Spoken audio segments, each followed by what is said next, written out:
आखिर कौन था वह राजा जिसको रावण भी टैक्स देता था? प्रिय भक्तों, आज हम आपको एक ऐसे रहस्य से रूबरू कराने जा रहे हैं जो आपके हृदय को झकझोर देगा। यह कथा सामान्य नहीं है। यह वह सत्य है जिसे देवताओं ने भी छिपाने का प्रयास किया और जिसे युगों तक दबा दिया गया, किंतु समय आ गया है कि इस रहस्य का पर्दा उठे। सोचिए, रावण जो 10 शीशों वाला महाबली था, जिसने देवताओं को परास्त किया, कुबेर से लंका छीन ली और तीनों लोकों में अपनी ढाक जमा दी, क्या वह भी किसी और के सामने झुक सकता था? क्या वह भी किसी को कर चुका सकता था? यह प्रश्न ही आपके मन में संशय पैदा कर देता है। प्रिय दर्शकों, यह कथा केवल रावण की नहीं है। यह उस साम्राज्य की है जो इतना विशाल और प्रबल था कि देवता भी उसके चरणों में नतमस्तक हो जाते थे।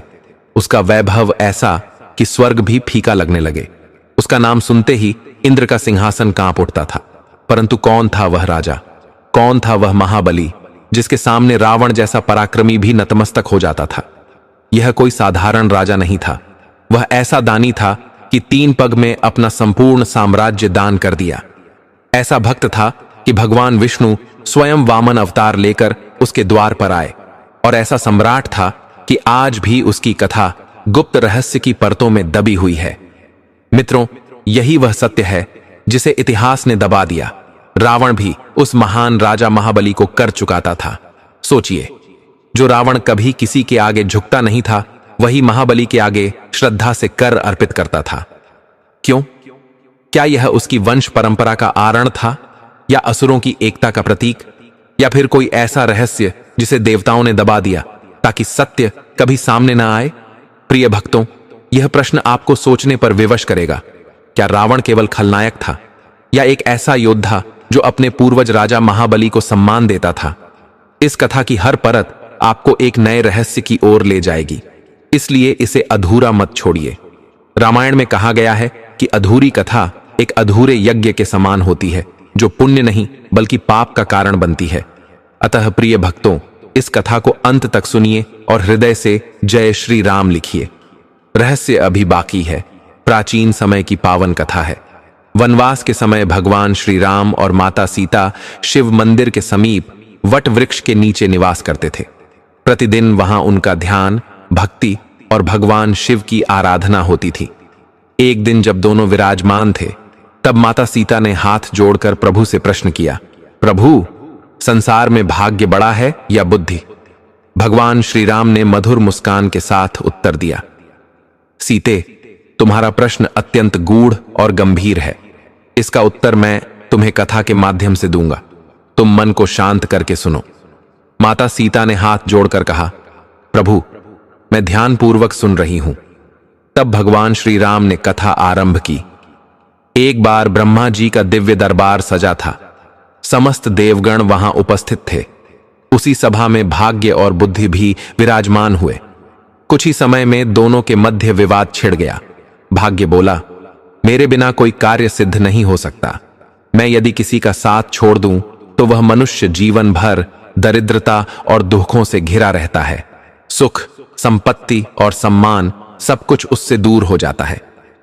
बुद्धि ने प्रतिवाद किया, भाग्य, ऐसा नहीं है। यदि मैं किसी मनुष्य का साथ छोड़ दूं तो वह चाहे कितना भी भाग्यवान क्यों ना हो, वह अज्ञान और मूर्खता से सब खो देता है। बुद्धिहीन मनुष्य जीवित रहकर भी मृतक के समान होता है। उनकी तीखी बहस देखकर ब्रह्मदेव सोच में पड़ गए। उन्होंने मन ही मन विचार किया, भाग्य और बुद्धि दोनों ही संसार के लिए अनिवार्य हैं, परंतु इनमें से श्रेष्ठ कौन है, इसका निर्णय तो करना ही होगा। ब्रह्मदेव ने दोनों से कहा, वाद विवाद से सत्य सिद्ध नहीं होगा। इसके लिए परीक्षा आवश्यक है। मृत्यु लोक में एक निर्धन वृद्धा और उसका 20 वर्षीय पुत्र झोपड़ी में रहते हैं। वे अत्यंत दरिद्र हैं। उनके पास अन्न का एक दाना भी नहीं है। यदि तुम में से कोई इस युवक को सम्राट बना दे तो वही श्रेष्ठ माना जाएगा। भाग्य गर्व से बोला, हे परमपिता, यह कार्य तो मेरे लिए सरल है। मैं इसे महान सम्राट बना दूंगा। बुद्धि मुस्कुराकर बोली, भाग्य, यह कार्य इतना सरल नहीं है। यदि मैं इसका साथ छोड़ दूं तो तुम कितना भी प्रयास कर लो, इसे राजा बनाना तो दूर, यह जीवित रहना भी कठिन हो जाएगा। भाग्य ने दृढ़ स्वर में कहा, बुद्धि, यदि मैं इसका साथ दूं तो यह केवल राजा ही नहीं, महान सम्राट बनेगा। बुद्धि ने कहा, अच्छा, तो यही परीक्षा हमारे बीच श्रेष्ठता का निर्णय करेगी। तब ब्रह्मदेव ने अनुमति दी और भाग्य ने युवक के जीवन में प्रवेश किया। उसी समय बुद्धि ने हाथ जोड़कर प्रणाम किया और बोली, मैं अभी इसका साथ छोड़ रही हूं। अब देखना भाग्य, तुम अपने बल से इसे जीवित रख पाते हो और सम्राट बना पाते हो या नहीं। भाग्य ने आत्मविश्वास से कहा, बुद्धि, तुम दूर से देखना, मैं इसे महान सम्राट बनाकर ही रहूंगा। भाग्य गर्व से बोला, आज तेरी हार निश्चित है, क्योंकि मैं ही तुझसे अधिक शक्तिशाली और बलवान हूं। बुद्धि शांत स्वर में बोली, ठीक है भाग्य, मैं अभी इसी क्षण इस युवक का साथ छोड़ देती हूं। जैसे ही बुद्धि ने उसका साथ छोड़ा, उसी क्षण वह युवक अपनी निर्मल बुद्धि खो बैठा। उसका विवेक नष्ट हो गया और वह मूर्खता तथा पागलपन में डूब गया। अब उसके जीवन पर केवल भाग्य का ही प्रभाव था। भाग्य ने अपने संकल्प के अनुसार उसे सम्राट बनाने का प्रयास आरंभ किया। युवक की स्थिति दयनीय थी। एक झोपड़ी, कुछ घास फूस और केवल 3 बकरियां। दिन भर वह बकरियों को चराने के लिए जंगल जाता, पेड़ पौधों की पत्तियां काट लाता और यही उसका जीवन बन गया। भाग्य ने सोचा, इसके पास न वस्त्र हैं न जूते, अब मैं इसका साथ दे रहा हूं और इसे सम्राट बनाकर ही रहूंगा। भाग्य ने अपना पासा पलटा। जिस मार्ग से वह युवक गुजर रहा था, उसी मार्ग में भाग्य ने एक सुंदर सोने के जूतों की जोड़ी रख दी। युवक ने उन्हें देखा, परंतु यह पहचान न सका कि ये सोने के हैं। उसे तो केवल पैरों को कांटों से बचाना था। उसने वे जूते पहन लिए और हर्षित हुआ। अब जंगल में कांटे नहीं चुभेंगे, काम सरल हो जाएगा। वह प्रतिदिन उन्हीं जूतों को पहनकर अपनी बकरियों को चराता और घर लौट आता। किंतु बुद्धि के साथ छोड़ देने से उसकी माता भी विवेक शून्य हो चुकी थी।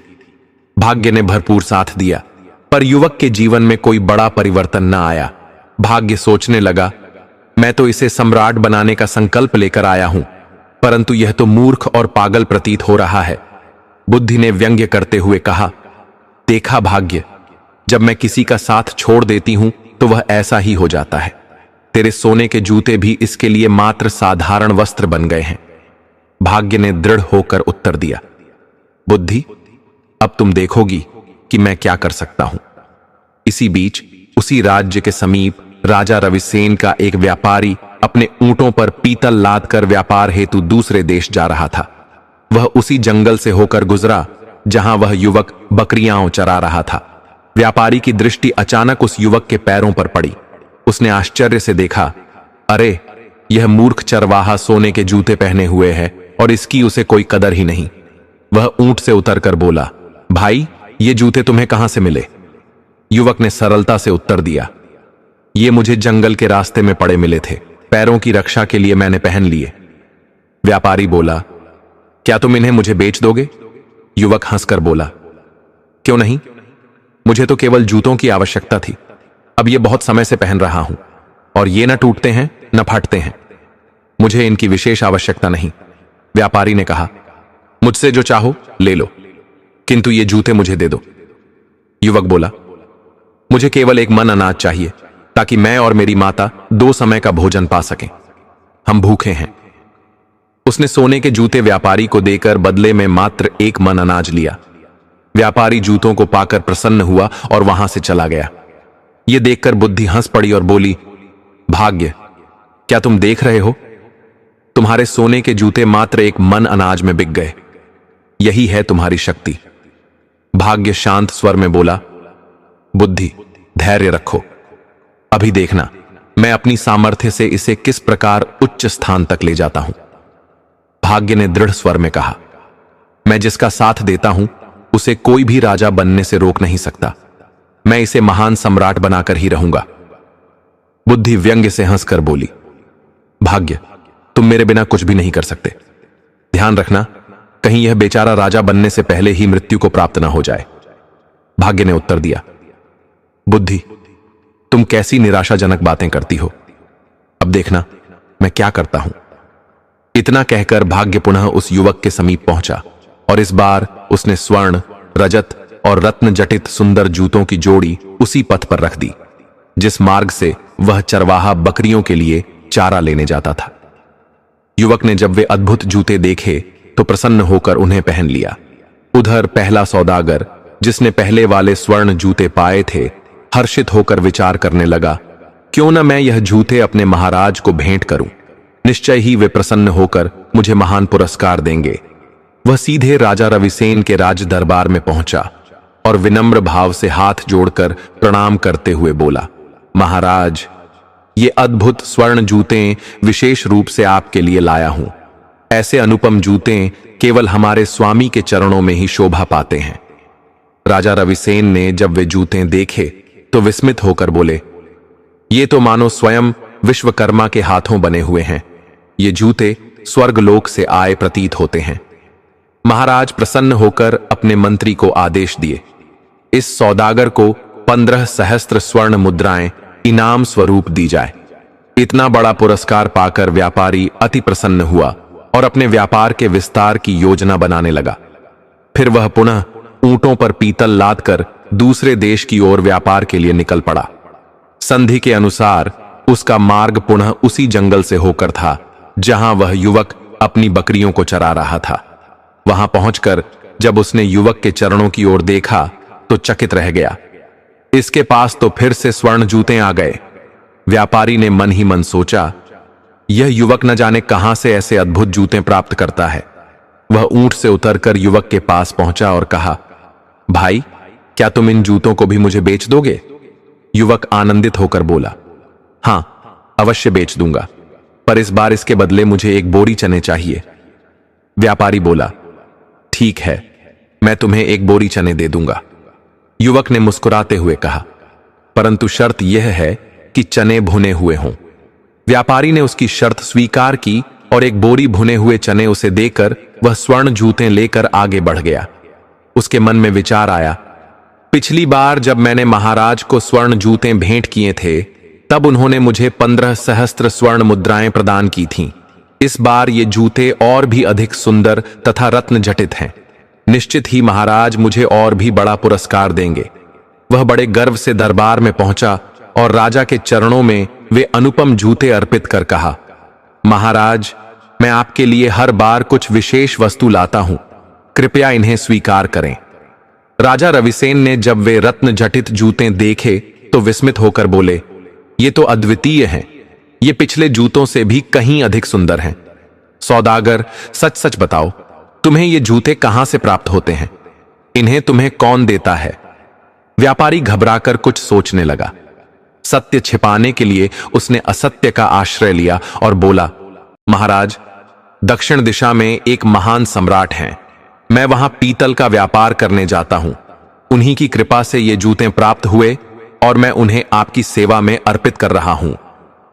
राजा ने आगे पूछा, सौदागर, क्या उस सम्राट का कोई पुत्र भी है? व्यापारी ने पुनः झूठ का सहारा लिया और बोला, हां महाराज, उनके एक युवा पुत्र हैं। उसने निवेदन किया, नहीं महाराज, अभी तो वह सम्राट स्वयं अविवाहित हैं। उनका विवाह अब तक नहीं हुआ है। यह सुनकर महाराज रविसेन बोले, अच्छा सौदागर, हमारी पुत्री अत्यंत रूपवती है। तुम अपने उस सम्राट से जाकर निवेदन करो कि हम अपनी कन्या का विवाह उनके साथ करना चाहते हैं, यदि उन्हें यह स्वीकार्य हो। राजा की बात सुनते ही सौदागर के हृदय में घबराहट छा गई। वह मन ही मन सोचने लगा, अब तो मैं बुरी तरह फंस गया। मैंने तो यह जूते किसी सम्राट से नहीं बल्कि एक चरवाहे से पाए थे, परंतु अब तो मैं झूठ बोल चुका हूं। प्रभु ही जाने अब मेरा क्या होगा। राजा ने आदेश दिया, सौदागर, तुम शीघ्र उस सम्राट के पास जाकर यह प्रस्ताव रखो और उन्हें तैयार करके आओ कि वे हमारी पुत्री को वरण करें। सौदागर उदास मन से दरबार से विदा हुआ और घर लौटकर पुनः अपने ऊंटों पर पीतल लादा और व्यापार हेतु निकल पड़ा। जब वह पुनः उसी वन मार्ग से पहुंचा तो मन ही मन सोचने लगा, यदि मुझे यहां यह चरवाहा न मिलता तो मुझे स्वर्ण जूते न मिलते और न ही मैं उन्हें राजा को अर्पित करता। तब तो मुझे झूठ बोलकर राजा के क्रोध का शिकार न होना पड़ता। वस्तुतः इस चरवाहे ने ही मुझे इस धर्म संकट में डाल दिया है। ऐसा सोचते हुए सौदागर चरवाहे की कुटिया पर पहुंचा। चरवाहा उसे देखकर हर्षित हुआ क्योंकि वही सौदागर उसकी जीविका का आधार था। वह कभी अनाज तो कभी चने देकर उसकी सहायता करता था। चरवाहा बोला, आइए सौदागर, आपका स्वागत है।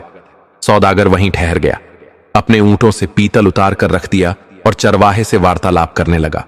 उसी समय प्रभु की कृपा से भाग्य उसका साथ दे रहा था। वार्तालाप करते हुए चरवाहा अनजाने में पीतल के बोरे पर बैठ गया और आश्चर्य, समस्त बोरे स्वर्ण से भर उठे। चारों ओर दिव्य प्रकाश छा गया। यह दृश्य देखकर सौदागर को विश्वास हो गया कि यह साधारण चरवाहा नहीं, निश्चय ही प्रभु का अनुग्रहित भक्त है। अब सौदागर अपने ही बोले हुए असत्य के जाल में और गहरे उलझ गया। उसने सोचा, मेरे पास धन की कोई कमी नहीं, क्यों न मैं इस चरवाहे को ही सम्राट घोषित कर दूं। मैं उसके लिए दुर्ग और महल बनवाऊंगा, भूमि खरीदूंगा और सेना खड़ी कर दूंगा। मैं स्वयं उसका मंत्री बन जाऊंगा। 2-3 महीने बाद जाकर महाराज से कह दूंगा कि यही वह सम्राट है। भाग्य हर्षपूर्वक बुद्धि से बोला, देखो यही सौदागर अब इस चरवाहे को सम्राट बनाएगा। बुद्धि बोली, सावधान रहो भाग्य, यह मूर्खता में डूबा है। राजा बनते बनते इसके प्राण संकट में पड़ सकते हैं। भाग्य उत्तर दिया, नहीं बुद्धि, जब मैं इसका साथ दूंगा तो तुम कुछ न कर सकोगी। इसी बीच सौदागर चरवाहे से बोला, भाई मैं तुम्हें यहां का सम्राट बनाता हूं और तुम्हारे लिए एक भव्य महल भी बनवाऊंगा। चरवाहा सरल भाव से बोला, ठीक है, पर मेरी एक प्रार्थना है, मेरी इन बकरियों को कभी मत छोड़ना, मैं इन्हें अपने पास ही रखूंगा। सौदागर ने महल का निर्माण आरंभ करवा दिया। शीघ्र ही वहां दिव्य महल, किला और सेवक दासियां सज्ज हो गईं। परंतु चरवाहा अपने स्वभाव में अपरिवर्तित रहा। वह अब भी अपनी बकरियों को लेकर जंगल जाता और लौट आता। उसके सिर पर मुकुट रखा गया, राजसी वस्त्र पहनाए गए, पर वह सौदागर से यही कहता, मुझे मेरी बकरियों से ही लगाव है, वे कहीं नहीं जानी चाहिए। यदि ऐसा हुआ तो मैं जीवित नहीं रहूंगा। सौदागर निराश होकर बोला, अरे चरवाहे, मैंने तो तुम्हें राजा बना दिया है और मैं स्वयं तुम्हारा मंत्री बन गया हूं। दोस्तों, अब भाग्य बुद्धि से बोला, देखो मैंने इस चरवाहे को सम्राट बना दिया है। बुद्धि उत्तर दी, नहीं भाग्य, अभी देवगण ही निर्णय करेंगे। इस चरवाहे में कोई परिवर्तन नहीं आया, यह अब भी वही चरवाहा है। ब्रह्मदेव भी कहने लगे, भाग्य, अब भी तुम्हारी विजय नहीं हुई। जब तक बुद्धि का साथ इसे प्राप्त नहीं होता, यह न केवल राजा नहीं बन सकेगा, बल्कि अपने जीवन को भी संकट में डाल देगा। भाग्य बोला, देख लेना बुद्धि, मैं इसका साथ दूंगा तो कोई इसे रोक नहीं पाएगा। इसी बीच सौदागर ने छलपूर्वक चरवाहे की 3 बकरियों को बेच दिया। यह सुनते ही चरवाहा विलाप करने लगा, जोर जोर से रोने लगा। सैनिकों और प्रजाजनों को यह देख आश्चर्य हुआ कि सम्राट होकर भी वह बकरियों के लिए व्याकुल है। उन्होंने सोचा, निश्चय ही राजा पागल हो गया है। सौदागर ने उसे समझाने का प्रयास किया, तुम इतना शोक क्यों कर रहे हो, यह तो मात्र 3 बकरियां ही थीं। सौदागर ने चरवाहे से कहा, भाई शोक मत करो, मैं तुम्हें बहुत सी बकरियां दिलवा दूंगा। यह सुनकर भोला चरवाहा मान गया और हठ करने लगा, तो चलो अभी मुझे बकरियां खरीद कर दो। सौदागर ने समझाया, अरे भाई, अब तो तुम सम्राट बन चुके हो, अब ऐसी छोटी छोटी बातें मत करो, बच्चों जैसी जिद मत करो। तुम्हारा विवाह करवाना है, अपनी माता से पूछो, हमारे महाराज रविसेन की कन्या अत्यंत रूपवती है, तुम्हारा विवाह उनसे होगा। परंतु चरवाहे में विवेक न था। वह बोला, तुम मेरा क्या विवाह करवाओगे? उसकी माता भी बोली, अब विवाह से क्या होगा, हमारी सरल जीवन शैली तुमने बिगाड़ दी। पहले हम शांति से बकरियां चराते थे, झोपड़ी में सुख से रहते थे, अब तो इस भीड़ भाड़ ने जीवन दूभर कर दिया। सौदागर सोच में पड़ गया, ये मां बेटा तो बिल्कुल मूर्ख हैं, पर अब मैं क्या करूं? ऊपर से महाराज रविसेन का भय मुझे सता रहा है। 6 माह का समय बीत गया। सौदागर पुनः महाराज रविसेन के दरबार पहुंचा और बोला, महाराज, अब आप अपने नाई और आचार्य को भेज दीजिए, मैंने अपने सम्राट को विवाह के लिए राज्य कर लिया है। राजा ने तुरंत नाई और ब्राह्मण को बुलाया और उन्हें सौदागर के साथ भेज दिया। वे चरवाहे के महल पहुंचे। सौदागर ने उसे राजसी वस्त्र पहनाए। चरवाहा घबरा गया और बोला, यह क्या हो रहा है, ऐसे भी कहीं विवाह होता है? सौदागर ने चेताया, अब चुप रहना। यदि तुमने कुछ कहा तो महाराज हमें दोनों को दंड देंगे, फांसी तक चढ़ा देंगे। फांसी शब्द सुनते ही चरवाहा डर गया और चुपचाप सौदागर की बात मान ली। नाई और ब्राह्मण ने सगाई कर दी। शुभ मुहूर्त निकालकर विवाह का दिन निश्चित किया और बोले, इस दिन बारात लेकर महल में आना। फिर वे लौट गए। राजा ने उनसे पूछा, सम्राट कैसा है? उन्होंने कहा, महाराज, उनके पास तो सब कुछ है, स्वर्ण से भरे खजाने हैं, वे अत्यंत महान सम्राट प्रतीत होते हैं। यह सुनकर राजा रविसेन प्रसन्न हो गए और विवाह की तैयारी आरंभ कर दी। समय बीता और विवाह का शुभ दिन आ गया। सौदागर ने चरवाहे को राजसी वेशभूषा पहनाकर दूल्हा बनाया और रथ पर बैठाकर बारात लेकर चल पड़ा। उधर भाग्य ने बुद्धि से कहा, देखो बुद्धि, अब मैंने इस चरवाहे का विवाह भी महाराज की कन्या से करवा दिया। बुद्धि मुस्कुराकर बोली, भाग्य, यह तो मृत्यु का जाल है, अब तुम पछताओगे। यह भोला चरवाहा तुम्हारे छल में फंस चुका है। राजा बनाने का स्वप्न उसे जीवन से वंचित कर देगा। भाग्य ने दृढ़ स्वर में कहा, जब मैं उसका साथ दे रहा हूं तो चिंता मत करो, बस देखती रहो। कुछ दिन के सफर के बाद बारात राजा रविसेन के महल पहुंच गई। महाराज उपहारों के साथ स्वागत के लिए आगे आए। चरवाहा ने जब देखा कि राजा स्वयं सेना सहित तलवार कवच लेकर आ रहे हैं तो वह भयभीत होकर रथ से उतरकर भागने लगा। सौदागर भी घबरा गया कि यह तो मुझे मरवाएगा। वह तुरंत उसके पीछे भागा और पकड़कर बोला, पागल मत बनो, यदि भागोगे तो राजा हमें दोनों को दंड देंगे। चरवाहा कांपते स्वर में बोला, ठीक है, पर तुम मेरे साथ रहना, मुझे अकेला मत छोड़ना। सौदागर ने उसे सांत्वना दी, मत डरो, यह तुम्हारा विवाह है, दुल्हन तुम्हारी होगी, चिंता मत करो। यह सुनकर चरवाहा लौटकर रथ पर बैठ गया। राजा ने देखा कि यह सम्राट देखने में तो अत्यंत सुंदर प्रतीत हो रहा है। उन्होंने स्वागत किया। सौदागर हर समय उसके साथ साथ रहता। जब मंडप का समय आया तब भी वह पीछे पीछे गया। राजा ने पूछा, सौदागर, तुम हर समय इसके साथ क्यों रहते हो? सौदागर ने उत्तर दिया, महाराज, मैं इनका मंत्री हूं, इन्होंने मुझे अपना मंत्री बनाया है। राजा ने अपनी पुत्री का विवाह उस चरवाहे के साथ कर दिया। इस प्रकार निश्चित समय पर राजा ने अपनी कन्या का विवाह चरवाहे से संपन्न कर दिया। विवाह के पश्चात राजा ने दामाद को अपने महल का ही एक भाग प्रदान कर दिया। क्योंकि राजा का कोई पुत्र नहीं था, अतः वह दामाद को अपने समीप ही रखना चाहता था ताकि समय आने पर राज सिंहासन उसी को सौंप सके।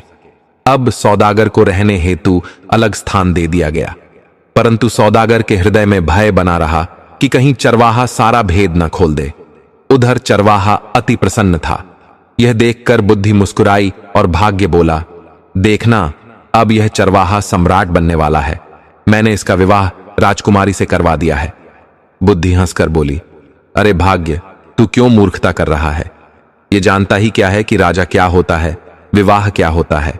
ये तो बुद्धिहीन है, और बुद्धिहीन व्यक्ति तो जीवित होकर भी मृतक के समान होता है।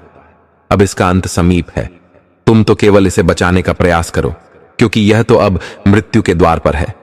भाग्य बोला, यह मरेगा क्यों? इसकी शादी हो गई है, अब तो यह आराम से रहेगा और आगे चलकर राजा बनेगा। परंतु विधि को कुछ और ही स्वीकार था। राज परंपरा के अनुसार राजकुमारी विवाह के पश्चात रात्रि में वधू वेश में सजकर आभूषणों से अलंकृत होकर अपने पति के कक्ष में गई। भोला भाला चरवाहा ऐसी दिव्य रूपवती कन्या को देख विस्मित रह गया। उसके हृदय में भय उत्पन्न हो गया। उसे अपनी दादी की वह कथा स्मरण हो आई जिसमें राक्षसी रूप बदलकर पुरुषों का रक्त पी जाती थी। उसके मन में संशय उत्पन्न हुआ, कहीं यह कोई राक्षसी तो नहीं जो उसे भक्षण करने आई हो। डर के मारे वह तत्काल उठा, राजकुमारी को धक्का देकर गिराता हुआ कमरे से बाहर भागा और चिल्लाते हुए नदी की ओर भागता गया। वहां जाकर नदी में कूद पड़ा। जल में भी उसे मृत्यु का आभास हुआ तो किनारे निकलकर बैठ गया।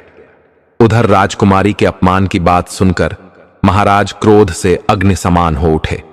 उन्होंने सैनिकों को आदेश दिया कि चरवाहे को ढूंढकर तुरंत लाया जाए। सैनिकों ने उसे नदी तट पर बैठा पाया और पकड़कर राज दरबार में ले आए। राजा का क्रोध प्रचंड हो गया। उन्होंने कठोर दंड का निश्चय किया और आदेश दिया, इसे कारागार में डाल दो। प्रातःकाल इसका मृत्युदंड होगा।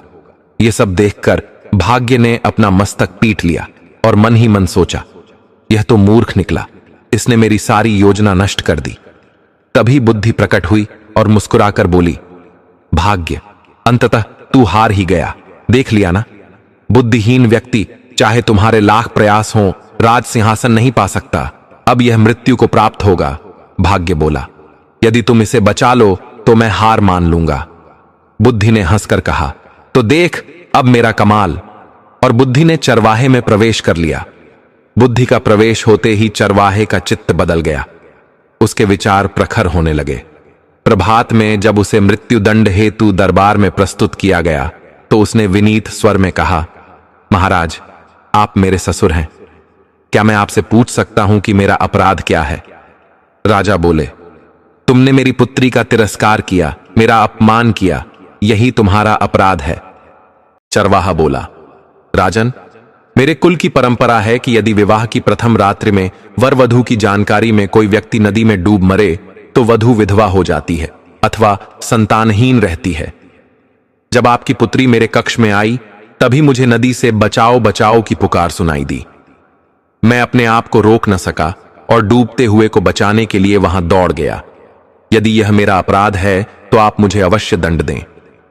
चरवाहे की बात सुनकर राजा का हृदय पिघल गया। वे अत्यंत प्रसन्न हुए। उन्होंने उसे गले से लगा लिया और बोले, अब हमारे पश्चात तुम ही इस राज्य के अधिपति बनोगे। राजकुमारी ने भी लज्जित होकर क्षमा मांगी और तीनों आनंदपूर्वक महल में प्रवेश कर गए। उधर ब्रह्मा के दरबार में बुद्धि और भाग्य का निर्णय हो चुका था। समस्त देवगण बुद्धि की जय जयकार करने लगे। वे बोले, भाग्य तो कुछ नहीं कर सकता, बिना बुद्धि का साथ मिले कोई सफल नहीं हो सकता। बुद्धि ने हंसते हुए भाग्य की ओर देखा। भाग्य बोला, मैं अपनी हार मानता हूं, निश्चय ही तुम मुझसे श्रेष्ठ हो। इस प्रकार माता सीता के प्रश्न का समाधान हो गया। इसके पश्चात भगवान श्री राम और माता सीता भोजन की खोज में वन की ओर प्रस्थान किए। प्रिय भक्तों, कथा अभी समाप्त नहीं हुई है।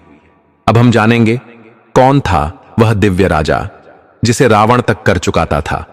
वे थे महाराज जनक के पूर्वजों में से एक महान धर्मात्मा सम्राट राजा चक्रवीर। वे न्यायप्रिय, प्रजापालक और परम धर्मनिष्ठ शासक थे। उनका राज्य समृद्ध था, परंतु उन्होंने कभी भी प्रजा से वसूल किए गए कर का एक अंश भी अपने निजी सुख के लिए उपयोग न किया। संपूर्ण धन प्रजा की भलाई और कल्याणकारी कार्यों में ही व्यय करते थे। उनका निजी जीवन तपस्वियों के समान सादगीपूर्ण था। वे प्रातः स्वयं खेत जोतते, अन्न उपजाते और उसी से अपने परिवार का भरण पोषण करते। उनका आचरण संतों और महात्माओं के समान था।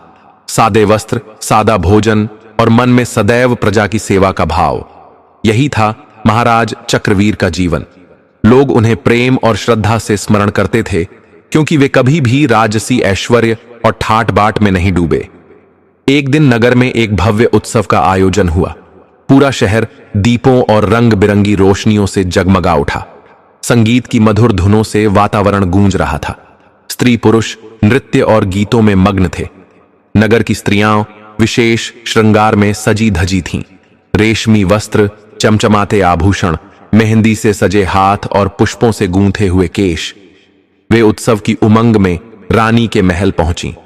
रानी अपने कक्ष में बैठी थीं, परंतु जब स्त्रियों ने उन्हें देखा तो आश्चर्यचकित रह गईं, क्योंकि रानी तो साधारण वस्त्रों में थीं। न कोई चमचमाता परिधान, न गहनों का वैभव, न श्रृंगार का आभास। स्त्रियां बोलीं, हे महारानी, आप इस विशाल राज्य की स्वामिनी हैं। आपके वस्त्र और आभूषण तो हम सामान्य स्त्रियों से भी अधिक भव्य होने चाहिए, परंतु आज इस महोत्सव में आप इतनी सादगी में क्यों? क्या आपको झांत नहीं कि आपकी शोभा ही राज्य की शोभा है? यह सुनकर रानी का हृदय उदास हो गया। बाहर से उन्होंने मुस्कुराकर मौन धारण किया, पर भीतर से अत्यंत व्यथित हुई। शाम ढलते ही जब महाराज चक्रवीर अपनी खेती से थके हारे किंतु संतोष से परिपूर्ण लौटे तो रानी ने आंसुओं भरी आंखों से सारी बात सुनाई। बोली, महाराज, आज उत्सव में प्रजा की स्त्रियां मेरे पास आईं। वे सभी आभूषणों से लदी थीं, भव्य वस्त्रों में सुसज्जित थीं, और मैं इस राज्य की रानी होकर भी सादे वस्त्रों में बैठी थी। उन्होंने मेरी हंसी उड़ाई। मुझे सबके सामने लज्जित होना पड़ा। क्या हम यूं ही जीवन जीते रहेंगे जहां रानी की कोई गरिमा न रहे? रानी की वेदना सुनकर महाराज चक्रवीर गहन चिंतन में डूब गए। करुणा से उनका हृदय भर आया। वे बोले, हे प्रिय, तुम्हारी भावनाएं उचित हैं। मैं समझता हूं कि तुम्हें कितना सहना पड़ा, किंतु तुम जानती हो कि हमारा निजी खर्च केवल हमारी खेती से चलता है। जो अन्न और धन उसमें उत्पन्न होता है, उसी से हमारा परिवार चलता है। प्रजा का कर हम कभी अपने लिए नहीं छूते, क्योंकि वह पवित्र धन है, प्रजा की सेवा और कल्याण के लिए। ऐसे में तुम्हारे लिए भव्य वस्त्र और आभूषण कैसे बनवाऊं? परंतु तुम्हारी प्रसन्नता हमारे लिए सर्वोपरि है। पत्नी की इच्छा का सम्मान करना पति का परम कर्तव्य है। अतः तुम्हें चिंता करने की आवश्यकता नहीं। तुम्हारे लिए आभूषणों का प्रबंध अवश्य करूंगा। इतना कहकर उन्होंने एक विश्वसनीय सेवक को बुलाया और गोपनीय निर्देश दिए। तुम तुरंत लंकापति रावण के दरबार में जाओ और उससे कहना कि राजा चक्रवीर तुमसे कर की मांग कर रहे हैं। कर के रूप में स्वर्ण प्रदान करो, ताकि हम अपनी रानी के लिए आभूषण बनवा सकें। सेवक ने आज्ञा का पालन किया और लंका पहुंचा। भव्य दरबार में, जहां सोने की दीवारें चमकती थीं और सेवक भय से कांपते थे, उस सेवक ने निर्भीक होकर राजा का संदेश सुनाया। सुनते ही रावण का चेहरा क्रोध से लाल हो उठा। पहले वह अट्टहास कर बोला, हा हा हा, संसार मूर्खों से भरा पड़ा है। आज तक मैंने राजाओं से कर वसूला है, पर कोई ऐसा मूर्ख पहली बार आया है जो स्वयं लंकापति रावण से कर मांग रहा है। क्या उसे नहीं पता कि मेरे भय से तीनों लोग कांपते हैं? देवता मेरे दास हैं और वह चक्रवीर नामक राजा मुझसे स्वर्ण चाहता है। किंतु सेवक शांत स्वर में बोला, हे लंकेश, यह मूर्खता नहीं, यह कर आपको देना ही होगा। यदि स्वेच्छा से दें तो बेहतर होगा, अन्यथा परिणाम भुगतने होंगे। यह सुनकर रावण गरजा, अरे धृष्ट, तुझे इतनी हिम्मत कैसे हुई? क्या तू मेरी शक्ति को नहीं जानता? यदि प्राणों की रक्षा चाहता है तो यहां से तुरंत चला जा, अन्यथा तेरी मृत्यु निश्चित है। सेवक मौन रहा और लौट आया। परंतु घटना यहीं समाप्त नहीं हुई। रात्रि का समय था। चांदनी लंका पर बिखरी हुई थी। रावण अपनी रानी मंदोदरी के कक्ष में पहुंचा और बोला, प्रिय, यह संसार मूर्खों से भरा है। आज दरबार में राजा चक्रवीर का सेवक आया था और मुझसे कर मांग रहा था। सोचकर ही हंसी आती है कि कोई मुझसे ऐसा कह सकता है। मंदोदरी ने शांति से पूछा, तो महाराज, आपने उसे कर दे दिया? रावण ने आश्चर्य से कहा, क्या तुम भी पागल हो गई हो? मैं रावण हूं, दशानन लंकेश। मैं कर नहीं देता, लोग मुझे कर देते हैं। मेरे महल में इंद्र जल भरते हैं, पवन देव झाड़ू लगाते हैं, लक्ष्मी स्वयं पीसने का कार्य करती है और शनिदेव उल्टा लटके रहते हैं। ऐसे में कोई मुझसे कर मांगे? मंदोदरी गंभीर स्वर में बोली, महाराज, आप राजा चक्रवीर को नहीं जानते। मैं पतिव्रता नारी हूं और अपने तपोबल से उनके विषय में जान चुकी हूं। वे इतने धर्मात्मा और सत्य प्रतिज्ञ हैं कि उनकी शक्ति अपार है। आपको उनकी मांग मान लेनी चाहिए थी। आइए, मैं आपको उनका प्रभाव दिखाती हूं। यह कहकर मंदोदरी रावण को महल की छत पर ले गई। भोर का समय हो चुका था। सूर्य की पहली किरणें फैल रही थीं। प्रतिदिन की भांति मंदोदरी ने कबूतरों को दाना डाला। कबूतर उल्लास से दाना चुगने लगे।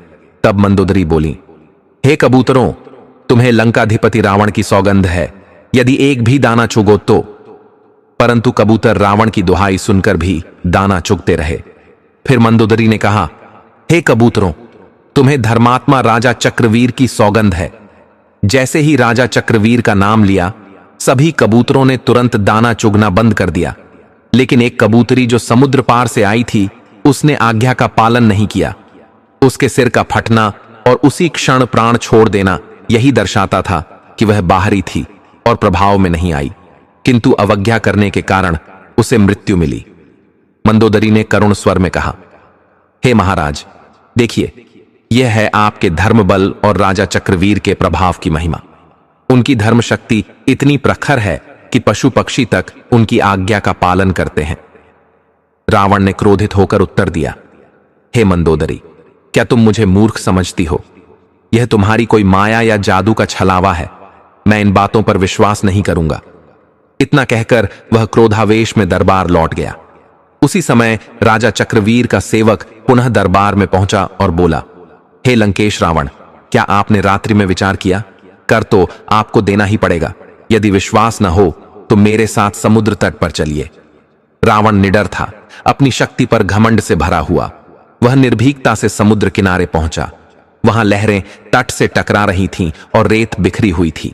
सेवक ने उस रेत से सोने सी चमकती दीवारों और 4 भव्य द्वारों सहित लंका की सटीक आकृति निर्मित कर दी। सेवक ने पूछा, हे दशानन, क्या तुम्हारी लंका ऐसी ही है? रावण ने आश्चर्य से कहा, हां, बिल्कुल ऐसी ही। तुम महान शिल्पकार हो, विश्वकर्मा भी तुम्हें देखकर ईर्ष्या करेंगे। सेवक मुस्कुराया और बोला, अब ध्यान से देखो। इतना कहकर उसने राजा चक्रवीर की सौगंध लेते हुए बालू से बनी लंका का एक द्वार गिरा दिया। उसी क्षण असली लंका का वही द्वार धराशायी हो गया। पूरा नगर भूकंप सा हिल गया। सेवक ने चुनौती दी, हे रावण, अब कर दोगे या मेरी मुट्ठी से तुम्हारी पूरी लंका को तहस नहस कर दूं? रावण का चेहरा पीला पड़ गया। भय से उसका हृदय कांप उठा। वह घबराकर बोला, रुको, जो चाहो ले लो, जितना सोना चाहिए उतना ले जाओ, परंतु कृपा करके यह बात किसी से मत कहना और तुरंत यहां से चले जाओ। इस प्रकार भयभीत होकर रावण ने सोने और आभूषणों का ढेर कर रूप में सौंप दिया।